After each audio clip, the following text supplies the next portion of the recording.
Turkey needs a new economic model that focuses on technological transformation, women's participation in the workforce, and increasing entrepreneurship. Union of Chambers and Commodity Exchanges, TOBB, head Rifat Hisarcıklıoğlu. Turkey needs a new economic model. The most basic element of the new model must be high technology. We need to put an end to unnecessary daily debates and focus on the main point, Hisarcıklıoğlu said at the 11th Summit of the Economy Journalists Association, EGD, in the northwestern district of Kartepe. In his speech, he noted that Turkey lags behind many emerging countries in producing high technologies and has become stuck in the middle-income trap. Hisarcıklıoğlu said that only 21 of the 100 most rapidly growing companies in Turkey are software and IT companies, compared with 60 in the United States. It is time to make new reforms. Turkey needs to distinguish itself in a geographical location embroiled a series of stiff conditions. It needs comprehensive educational, legal, and administrative reforms, he said. The TOBB head also addressed the income inequalities between the regions in Turkey as a huge problem holding back the economy. The richest region, the Marmara region, is 4 times richer than the poorest region. We need to reflect on distributing wealth more evenly across all regions and 81 provinces. As the TOBB members, we are working on developing a strategy to reach this aim.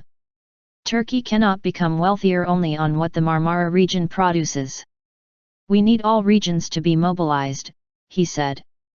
To this end, a hub to produce high technologies needs to be established in an area outside the Marmara region, Hisarcıklıoğlu said.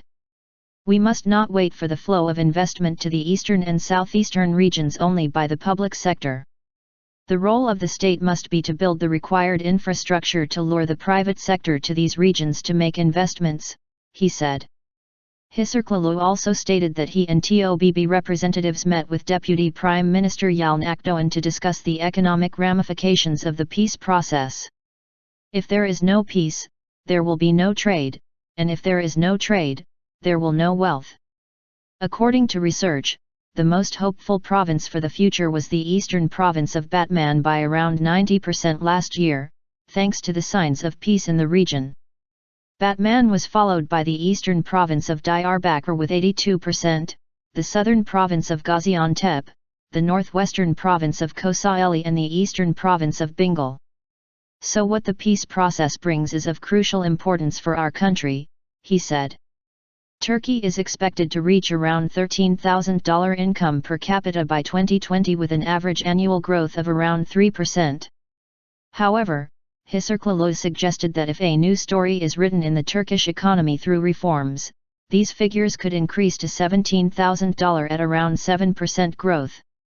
He noted that current growth signals were not strong in the first quarter of 2015 and net exports had not made a big contribution to growth.